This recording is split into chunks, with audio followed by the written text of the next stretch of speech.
அப்படியே சிப்சுவா மரத்திலிருந்து பார்த்து கொண்டே வருகிறார். நிறைய மரங்கள், தாமரை ஓடை, பறவைகள், மிருகங்கள், பல அரக்கிகள். அந்த அரக்கிகளுக்கு நடுவே பார்த்தார். இவள்தான் சீத்தை, இவள்தான் சீத்தை. சீத்தையை சேவிச்சுட்டார். அவள்தான் சீத்தைன்னு புரிஞ்சுட்டார். எப்படி புரிஞ்சுட்டார்னா, ஹனுமான் ஏற்கனவே சீத்தையை பார்த்துருக்கார். ஏன் புது கதையா இருக்கு? ஹனுமான் முன்பு அப்படிதான் வால்மீகி சொல்றார். ஹிரியமானா ததாத்தேன ரக்ஷசா காமரூபிணா. நான் இவளை எங்கேயோ பார்த்துருக்கேனே, எங்கேயோ பார்த்த ஞாபகம்னார் ஹனுமான். எங்கே பார்த்த ஞாபகம்னா, ராவணன் சீத்தையை அபகரித்து சென்றான். அப்படி வானத்தில் கொண்டு போகும்போது தன்னுடைய நகைகளை எல்லாம் ஒரு துணியில் சுற்றி ரிஷியமூக்க மலை உச்சியில் போட்டா.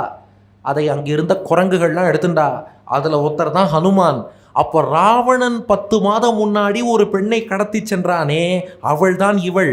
அந்த நகையெல்லாம் கொண்டு போய் ராமன்கிட்ட கொடுத்தோம். அது சீத்தையோட நகைகள்னு ராமன் கன்ஃபார்ம் பண்ணியிருக்கான். அப்போ நகை சீத்தையோடதுன்னா அப்போ இந்த பெண் யாரு?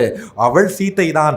ஆஹா, இவள் தான் சீத்தை என்று சொல்லி தாயாருடைய குணத்தை புகழ்ந்து ராமனை பிரிந்த நிலையில் அழுக்கு படிந்தவளாக, சோகத்திலே மூழ்கியவளாக, ராமனையே நினைச்சிட்டு தன் கற்பை காத்து கொண்டு இருக்கிறாளே என்று சீத்தையின் பெருமையை ஒரு பக்கம் சிந்தித்து பார்க்கிறார் ஹனுமான்.